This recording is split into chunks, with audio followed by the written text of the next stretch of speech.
अंधकार से पहले, मौन की उस गहराई में, जब समय का आरंभ भी नहीं हुआ था, जब न पृथ्वी थी, न आकाश, न मनुष्य और न ही उसकी भाषा, तब परमेश्वर ने एक रहस्यमयी प्राणी को रचा जो उसकी महिमा को दर्शाने वाला और उसकी आज्ञा को पूरी तरह मानने वाला था।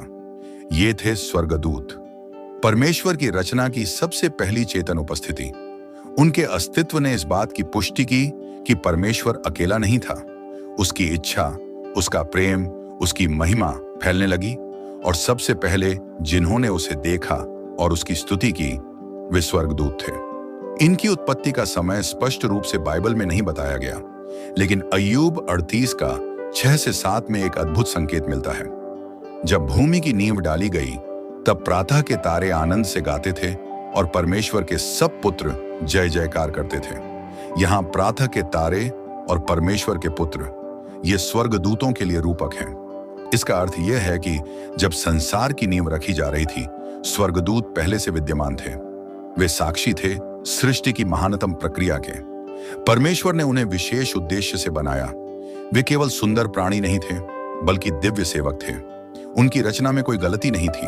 वे पूर्ण आज्ञाकारी, बुद्धिमान और आध्यात्मिक प्राणी थे। वे स्वर्ग में परमेश्वर के सिंहासन के चारों ओर रहते थे, उसकी स्तुति करते थे और जब वह चाहता तब वह उन्हें अपने संदेशों के साथ संसार में भेजता। स्वर्गदूत कई प्रकार के होते हैं और बाइबल इन्हें विशेष श्रेणियों में विभाजित करती है। पहला, साराप। यशायाह 6 का 2 से 3 में इनका वर्णन है। ये 6 पंखों वाले प्राणी हैं जो परमेश्वर के सिंहासन के चारों ओर उड़ते रहते हैं और लगातार उसकी महिमा गाते हैं। पवित्र पवित्र पवित्र है सेनाओं का यहोवा। ये स्वर्गदूत परमेश्वर की पवित्रता और उसकी महिमा को दर्शाते हैं। जब यशायाह ने उन्हें देखा तो वह डर गया और बोला, हाय, मैं नाश हो गया। परंतु एक साराप ने एक अंगारे को उसके होंठों से छुआ और उसे शुद्ध किया। दूसरा, करूबिम। उत्पत्ति 3:24 में लिखा है, जब आदम और हव्वा को अदन की वाटिका से निकाल दिया गया, तब परमेश्वर ने वाटिका के द्वार पर करूबों को खड़ा किया जो एक ज्वलंत तलवार लेकर पहरा दे रहा था। बाद में निर्गमन 25 का 17 से 18 में वाचा के संदूक पर भी 2 करूब बनाए गए जो परमेश्वर की उपस्थिति के प्रतीक थे। यहेजकेल 10 में इनका वर्णन भयावह और रहस्यमय है। उनके अनेक मुख हैं और वे महिमा के साथ घूमते हैं। ये परमेश्वर की शक्ति और न्याय का प्रतीक है। तीसरा, प्रधान स्वर्गदूत। बाइबल विशेष रूप से मीकाएल का उल्लेख करता है, जो यहूदा 1 का 9 और दानियेल 10 का 13 में महान प्रधान कहलाता है। वह एक योद्धा है जो परमेश्वर के लोगों की ओर से लड़ता है। प्रकाशित वाक्य 12 का 7 से 9 में मीकाएल को शैतान के साथ युद्ध करते हुए दिखाया गया है। चौथा, संदेशवाहक स्वर्गदूत, जैसे गैब्रियल जो दानियेल 8 और 9 में और लूका 1 में दिखाई देता है। उसने मरियम को यीशु के जन्म की घोषणा दी। उसने यूसुफ को सपनों में मार्गदर्शन दिया। वह परमेश्वर की योजनाओं को स्पष्ट करने का माध्यम बना। स्वर्गदूतों के कार्य कई हैं। वे परमेश्वर की महिमा करते हैं, वे मनुष्यों की रक्षा करते हैं, वे न्याय करते हैं, वे मार्गदर्शन देते हैं और परमेश्वर के दूत बनकर जीवन के निर्णायक क्षणों में दिखाई देते हैं। लेकिन इस स्वर्गिक सेना में एक विद्रोह हुआ। लूसीफर, जिसे यशायाह 14 का 12 में भोर का पुत्र कहा गया है, वह भी एक स्वर्गदूत था, संभवतः सबसे सुंदर, बुद्धिमान और तेजस्वी। परंतु जब उसने कहा, मैं परम प्रधान के तुल्य बनूंगा, तब उसका पतन हुआ। यहेजकेल 28 का 12 से 17 में यह बताया गया है कि वह परिपूर्ण था, परंतु उसके मन में अभिमान भर गया। परिणाम स्वरूप वह और उसके साथ के स्वर्गदूत को स्वर्ग से गिरा दिया गया। यही शैतान और दुष्ट आत्माएं बन गईं, लेकिन यह महत्वपूर्ण है। स्वर्गदूतों की संख्या अनगिनत है और अधिकांश अभी भी परमेश्वर की आज्ञा में हैं। इब्रानियों 1 का 14 में लिखा है, क्या वे सब परमेश्वर की सेवा टहल करने वाली आत्माएं नहीं, जो उद्धार पाने वालों के लिए सेवा करने को भेजी जाती हैं? स्वर्गदूत हमारी सेवा में नहीं हैं, लेकिन वे परमेश्वर के आदेश से हमारी सुरक्षा और सहायता के लिए भेजे जाते हैं। उत्पत्ति 18 में 3 पुरुष अब्राहम के पास आते हैं। वे स्वर्गदूत हैं और उनमें से एक स्वयं परमेश्वर प्रतीत होता है। वे उसके साथ खाते हैं, उससे सारा के गर्भवती होने की घोषणा करते हैं और फिर सदोम और अमोरा के विनाश का मार्ग देखते हैं। उत्पत्ति 28 में याकूब एक स्वप्न देखता है जिसमें एक सीढ़ी पृथ्वी से स्वर्ग तक जाती है और स्वर्गदूत उस पर चढ़ते और उतरते हैं। यह संकेत देता है कि स्वर्गदूतों का संसार और मनुष्यों का संसार एकदम अलग नहीं है। उनके बीच संवाद होता है और परमेश्वर अपनी योजनाओं को स्वर्गदूतों के माध्यम से चलाता है।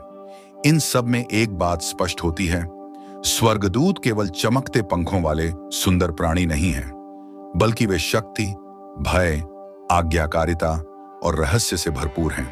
वे कोई कल्पना नहीं, बल्कि एक वास्तविक आत्मिक सेना है जो परमेश्वर के लिए कार्य करती है और समय के अंत तक करती रहेंगी।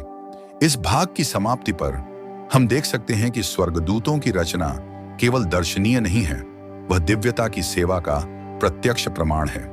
वे हमें सिखाते हैं नम्रता और आज्ञाकारिता, अनदेखे संसार की सच्चाई और यह विश्वास कि हम अकेले नहीं हैं। परमेश्वर ने अपने सेवकों को हमारी सहायता में रखा है। स्वर्गदूतों का अस्तित्व कोई परिकथा नहीं, बल्कि वह दिव्य सत्य है जो इतिहास और भविष्य के प्रत्येक क्षण को अदृश्य रूप से प्रभावित करता रहा है। उनके कार्य केवल स्वर्ग के सीमित दायरे तक नहीं हैं, वे पृथ्वी पर मनुष्यों के बीच हमारे संघर्षों, हमारे भय, हमारे निर्णयों और हमारी यात्राओं में गुप्त रूप से सक्रिय रहते हैं। वे केवल परमेश्वर के आदेशों का पालन करने वाले दूत नहीं, बल्कि हमारे जीवन की छाया में रहने वाले रहस्यमय साथी भी हैं, जो कभी प्रकट नहीं होते, परंतु हर निर्णायक क्षण में अपनी भूमिका निभाते हैं। बाइबल अनेक अवसरों पर यह स्पष्ट करती है कि स्वर्गदूतों और मानवता का संबंध परमेश्वर की योजना के केंद्र में है। यह केवल परमेश्वर और स्वर्गदूतों की साझेदारी नहीं, बल्कि परमेश्वर, स्वर्गदूत और मनुष्य, इन तीनों के बीच एक दिव्य रचना की गहराई को दर्शाता है। इब्रानियों 13:2 में एक रहस्यमय चेतावनी दी गई है, परदेशियों के सत्कार से न चूकना, क्योंकि इसी से कितनों ने अनजाने में स्वर्गदूतों का आतिथ्य किया। यह पद हमें यह बताता है कि स्वर्गदूत केवल स्वर्गिक प्राणी नहीं हैं जो प्रकाशमय रूप में आते हैं, बल्कि वे कभी कभी मनुष्य के जैसे दिखाई देते हैं, और कई बार तो वे सामान्य यात्री, राहगीर या कोई बुजुर्ग बनकर आते हैं, और उनकी पहचान केवल आत्मा ही कर सकती है। अब्राहम ने 3 पुरुषों को आतिथ्य दिया था। उसने सोचा वे यात्री हैं, पर वे थे स्वर्गदूत। लूत ने भी 2 स्वर्गदूतों का स्वागत किया, जिन्होंने बाद में सदोम के विनाश से उसे और उसके परिवार को बचाया।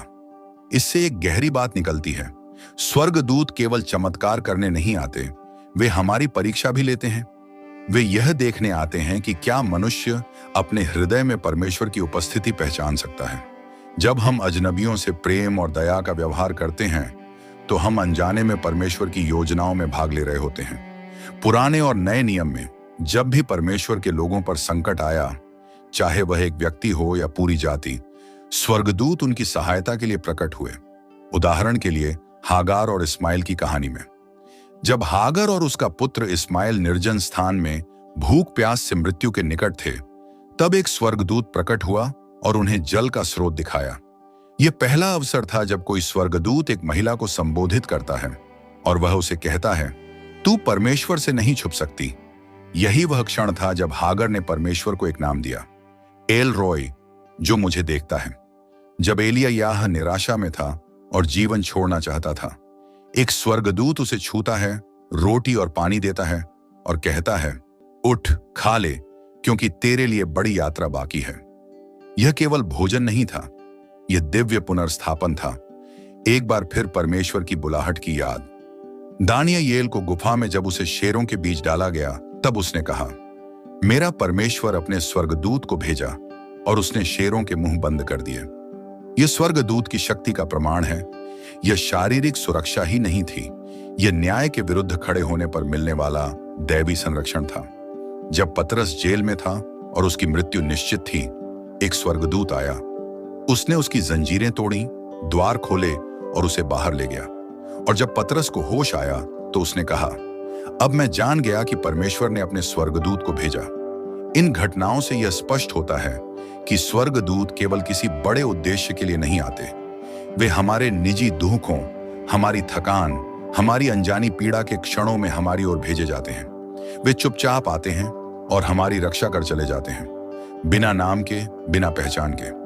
बाइबल में स्वर्गदूत कई बार सीधे परमेश्वर का संदेश लेकर मनुष्यों के पास आते हैं। ये संदेश अक्सर भविष्य की बात करते हैं, लेकिन वे हमेशा गहन आत्मिक परिवर्तन लाते हैं। गैब्रियल का मरियम को संदेश देना, डर मत मरियम, क्योंकि तू परमेश्वर के अनुग्रह की भागी हुई है। गैब्रियल ने उसे बताया कि वह यीशु को जन्म देगी। यह बाइबल के इतिहास का सबसे बड़ा संदेश था।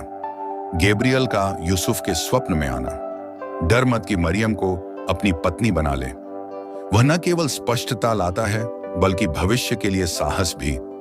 स्वर्गदूतों का मसीह के जन्म की घोषणा करना, चरवाहों के सामने आकाश में एक स्वर्गदूत प्रकट होता है और कहता है, मैं तुम्हें बड़ा आनंद का सुसमाचार सुनाता हूं। फिर एक पूरी स्वर्गदूतों की सेना गाती है, सर्वोच्च में परमेश्वर की महिमा हो। फिलिप्पुस को रास्ता दिखाने वाला स्वर्गदूत, उठ और दक्षिण की ओर उस मार्ग पर जा जो यरूशलेम से गाजा को जाता है। यह मार्ग फिलिप्पुस को उस इथियोपियाई अधिकारी के पास ले जाता है जिसे वह बपतिस्मा देता है। इन घटनाओं में एक रहस्य है। स्वर्गदूत जब आते हैं तो वे केवल शब्द नहीं लाते, वे मार्गदर्शन, चेतावनी, शांति और प्रेरणा लाते हैं। वे केवल बोलते नहीं, वे हमारे जीवन की दिशा को परमेश्वर के अनुसार मोड़ देते हैं। बहुत से लोग सोचते हैं कि स्वर्गदूत केवल सौम्य, प्रेम से भरे प्राणी हैं, परंतु बाइबल बताती है कि वे योद्धा भी हैं। दानियेल 10:13 में लिखा है, परंतु फारस के राज्य का प्रधान 21 दिन तक मेरा सामना करता रहा। तब मिकाएल आया, जो प्रधानों में से एक है। यह स्वर्गिक संसार में चल रहे एक युद्ध का उल्लेख करता है। दानियेल प्रार्थना कर रहा था, लेकिन उत्तर देर से पहुंचा, क्योंकि स्वर्गदूतों को शैतानी शक्तियों से लड़ना पड़ा। प्रकाशित वाक्य 12:7-9 में एक पूर्ण युद्ध का वर्णन है। और स्वर्ग में युद्ध हुआ, मिकाएल और उसके स्वर्गदूत उस महान अजगर से लड़ने लगे। यह अजगर शैतान था और मिकाएल ने उसे हराकर स्वर्ग से बाहर फेंक दिया। इससे स्पष्ट होता है, जब हम प्रार्थना करते हैं, जब हम किसी आत्मिक लड़ाई में होते हैं, तो स्वर्गदूत हमारे लिए युद्ध करते हैं। हम अकेले नहीं होते, हमारे पीछे एक दिव्य सेना होती है। यह भाग यहीं समाप्त होता है। इसमें हमने जाना कि स्वर्गदूत हमारे बीच छिपे रूप में आ सकते हैं, संकट में हमारी रक्षा करते हैं, परमेश्वर का वचन पहुंचाते हैं और हमारे लिए आत्मिक युद्ध करते हैं। ये सभी बातें बाइबल की सच्ची घटनाओं से स्पष्ट होती हैं। स्वर्गदूत न केवल परमेश्वर की सेवा करते हैं, बल्कि उनके माध्यम से परमेश्वर हमें छूता है। स्वर्गदूतों का कार्य केवल संदेश लाना, मार्गदर्शन करना या रक्षा करना नहीं है। उनका अस्तित्व न्याय और अंतिम समय की योजनाओं के केंद्र में भी है। परमेश्वर के इन दिव्य सेवकों की भूमिका भविष्य की घटनाओं में निर्णायक है और बाइबल यह स्पष्ट रूप से बताती है कि अंत समय में स्वर्गदूतों का प्रत्यक्ष कार्य केवल अदृश्य आत्मिक जगत में नहीं रहेगा, बल्कि वे पूरे संसार के सामने प्रकट होकर न्याय, शुद्धिकरण और राज्य स्थापना में निर्णायक भूमिका निभाएंगे। जब हम प्रकाशित वाक्य को ध्यान से पढ़ते हैं, तो स्वर्गदूतों की भूमिका इतनी स्पष्ट और केंद्रित दिखाई देती है कि मानो वे अंतिम समय के मंच के मुख्य पात्र हैं और उनका उद्देश्य केवल आज्ञा पालन नहीं, बल्कि परमेश्वर की महिमा को पूरी सृष्टि के सामने प्रकट करना है। प्रकाशित वाक्य 8:6 में एक रहस्यमयी चित्र है। तब वे 7 स्वर्गदूत, जिनके पास 7 तुरहियां थीं, तुरही बजाने को तैयार हुए। यह तुरही कोई साधारण ध्वनि नहीं है, यह चेतावनी की ध्वनि है। यह संसार के लिए समय के अंत की शुरुआत है। जब पहला स्वर्गदूत तुरही बजाता है, तो पृथ्वी पर आग, लहू और ओले गिरते हैं। दूसरी तुरही से समुद्र का 1/3 भाग रक्त बन जाता है, जलचर मरते हैं, जहाज नष्ट हो जाते हैं। तीसरी तुरही से एक बड़ा तारा जलता हुआ पृथ्वी पर गिरता है। उसका नाम अमिरस है और जल स्रोत कड़वे हो जाते हैं। यह सब कोई कल्पना नहीं, बल्कि उस भविष्य का संकेत है जहां परमेश्वर की धार्मिकता दया के ऊपर शासन करने लगती है। इन स्वर्गदूतों की उपस्थिति भयावह है। वे किसी को सांत्वना देने नहीं आए, बल्कि न्याय की घोषणा करने आए हैं। यह दर्शाता है कि स्वर्गदूतों का रूप परिस्थितियों के अनुसार बदलता है। कभी वे कोमल रक्षक होते हैं और कभी अनदेखे सेनापति। स्वर्गदूत न्याय की प्रक्रिया में केवल गवाह नहीं, वे उस दैवी व्यवस्था के कार्यकर्ता होते हैं जो पाप और अधर्म को नष्ट करने के लिए नियुक्त की गई है। प्रकाशित वाक्य 14:15-20 में लिखा है, एक और स्वर्गदूत मंदिर से निकला और उसने पुकार कर कहा, हंसिया चला। क्योंकि काटने का समय आ गया है। ये एक कटाई का दृश्य है जहां पृथ्वी की फसल काटी जाती है। यह कोई गेहूं की फसल नहीं, यह मनुष्यों की आत्माओं की अंतिम परीक्षा है। एक और स्वर्गदूत आता है और अंगूर की फसल को एक बड़ी कुंड में फेंकता है जहां से रक्त बहता है 1600 स्टेडिया तक। यह दृश्य दर्शाता है कि परमेश्वर का धैर्य अनंत नहीं और स्वर्गदूत उसके न्याय के वास्तविक क्रियान्वयक हैं। मत्ती 13 का 41 से 42 में यीशु स्वर्गदूतों की भूमिका को और स्पष्ट करते हैं। मनुष्य का पुत्र अपने स्वर्गदूतों को भेजेगा और वे उसके राज्य से सब ठोकर देने वालों और अधर्म करने वालों को इकट्ठा करेंगे और उन्हें आग की भट्ठी में डालेंगे। यह कोई रूपक नहीं, यह अंत समय की सीधी चेतावनी है कि पाप कभी नहीं छुपेगा और हर अधर्मी कार्य का न्याय निश्चित है। स्वर्गदूतों का न्याय क्रूर नहीं, न्याय संगत है, क्योंकि उन्होंने सृष्टि की शुरुआत से मनुष्यों को चेतावनी दी है, मार्गदर्शन दिया है, सुरक्षा दी है। जब सब अस्वीकार किया गया तब वे न्याय के वाहक बनते हैं। दानियेल 12 का 1 में लिखा है, और उस समय मीकाएल उठेगा जो तेरे लोगों के बच्चों के लिए खड़ा रहता है। यह केवल एक स्वर्गदूत का नाम नहीं, यह एक महासैनिक का संकेत है। बाइबल में मीकाएल को महासरदार कहा गया है। प्रकाशित वाक्य 12 का 7 से 9 में यह कहा गया है, और स्वर्ग में युद्ध हुआ। मीकाएल और उसके स्वर्गदूत उस अजगर से युद्ध करने लगे और अजगर भी अपने दूतों के साथ लड़ने लगा, परंतु वह न जीत सका। यह युद्ध केवल आत्मिक नहीं, यह संपूर्ण सृष्टि के निर्णय का युद्ध है, जहां सत्य और झूठ, ज्योति और अंधकार आमने सामने होते हैं। यह युद्ध शैतान की हार की घोषणा है, परंतु यह केवल मीकाएल की तलवार से नहीं, बल्कि परमेश्वर के राज्य की अटल योजना से होता है। स्वर्गदूत केवल सैनिक नहीं, वे योजना के संरक्षक भी हैं। मत्ती 25 का 31 से 22 में यीशु कहते हैं, जब मनुष्य का पुत्र अपनी महिमा में आएगा और सब पवित्र स्वर्गदूत उसके साथ होंगे, तब वह अपनी महिमा के सिंहासन पर बैठेगा।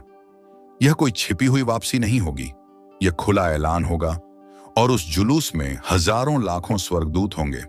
उनका आगमन दया के लिए नहीं, बल्कि न्याय और राज्य स्थापना के लिए होगा। 2 थिस्सलुनीकियों 1 का 7 से 8 में लिखा है, प्रभु यीशु अपने सामर्थ के स्वर्गदूतों के साथ अग्निशिखाओं में प्रकट होगा, और जो परमेश्वर को नहीं जानते और सुसमाचार को नहीं मानते, उनसे प्रतिशोध लेगा। यह दृश्य दर्शाता है कि मसीह की वापसी प्रेम और बलिदान की स्मृति के साथ नहीं, बल्कि महिमा और निर्णय के साथ होगी, और स्वर्गदूत उसके साथ निर्णायक कार्य में भाग लेंगे। 1 थिस्सलुनीकियों 4 का 16 से 17 में लिखा है, क्योंकि प्रभु आप ही स्वर्ग से जय जयकार और प्रधान स्वर्गदूत के शब्द के साथ और परमेश्वर की तुरही के साथ उतरेगा, और मसीह में मरे हुए पहले जी उठेंगे। यह तुरही एक अंत नहीं, बल्कि एक नई शुरुआत की घोषणा है। स्वर्गदूतों के द्वारा यह संकेत दिया जाएगा कि मृत्यु की शक्ति समाप्त हो गई है और परमेश्वर की संतान जीवित हो जाएगी। ये स्वर्गदूत मृतकों को जीवित करेंगे, उन्हें इकट्ठा करेंगे, उन्हें महिमा में बदलेंगे। स्वर्गदूतों की यह भूमिका पुनर्सृजन की है, जो कि उन्हें परमेश्वर की रचनात्मक योजना का अटूट भाग बनाती है। प्रकाशित वाक्य 20 का 1 में एक स्वर्गदूत प्रकट होता है। फिर मैंने स्वर्ग से एक स्वर्गदूत को उतरते देखा, जिसके हाथ में अथाह कुंड की कुंजी और एक बड़ी जंजीर थी। यह स्वर्गदूत शैतान को बांधता है 1000 वर्षों के लिए। फिर जब अंतिम न्याय आता है, किताबें खोली जाती हैं और हर व्यक्ति अपने कामों के अनुसार न्याय पाता है। स्वर्गदूत न्याय के दिन गवाह हैं, साक्षी हैं और निष्पादन करता है। परमेश्वर किसी भी बात को छुपाता नहीं, वह अपने स्वर्गदूतों के सामने हर आत्मा का लेखा खोलता है। यीशु ने कहा, क्योंकि जो कोई मुझसे और मेरी बातों से इस व्यभिचारी और पापी पीढ़ी में लज जाएगा, उससे मनुष्य का पुत्र भी लज जाएगा जब वह अपने पवित्र स्वर्गदूतों के साथ महिमा में आएगा। यह चेतावनी है। स्वर्गदूत केवल तटस्थ गवाह नहीं है, वे या तो हमारे पक्ष में होंगे या हमारे विरोध में। उन्होंने हमारी हर प्रतिक्रिया, हर विश्वास, हर इनकार को देखा है, और वे उसे उस सिंहासन के सामने लाएंगे जहां कोई झूठ नहीं चलता। जब हम इस समस्त चित्र को देखते हैं तो यह स्पष्ट होता है, स्वर्गदूत हमारे लिए कोई काल्पनिक अस्तित्व नहीं, वे परमेश्वर की अनंत योजना का सक्रिय भाग हैं। वे हमारे जीवन के प्रत्येक क्षण में उपस्थित रहते हैं, चाहे हमें दिखें या ना दिखें। उन्होंने अदन की वाटिका में मनुष्य को गिरते देखा। उन्होंने मिस्र में इस्राएल को निकलते देखा। उन्होंने मरियम को गैब्रियल के मुख से सुसमाचार दिया। उन्होंने यीशु को बाग में सांत्वना दी। उन्होंने शैतान के विरुद्ध युद्ध किया और वे अंत समय में सिंहासन के सामने खड़े होंगे हमारे साथ, यदि हम अब उनके संदेश को सुने। बाइबल हमें यह न केवल बताती है कि स्वर्गदूत हैं, वह हमें यह सिखाती है कि स्वर्गदूत हमें देख रहे हैं, और वह हमें यह निमंत्रण देती है कि हम ऐसे जीवन जिए जो स्वर्गदूतों के सामने गर्व से प्रस्तुत हो सके और अंत समय में उनके साथ महिमा में प्रवेश पा सकें। अगर यह वीडियो आपके दिल को छू गई हो तो इसे अपने परिवार और दोस्तों के साथ जरूर बांटें, क्योंकि एक छोटी सी साझेदारी किसी की आत्मा को बदल सकती है।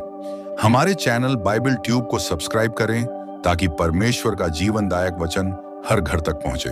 परमेश्वर आपको और आपके पूरे परिवार को भरपूर आशीष दें। जय मसीह की।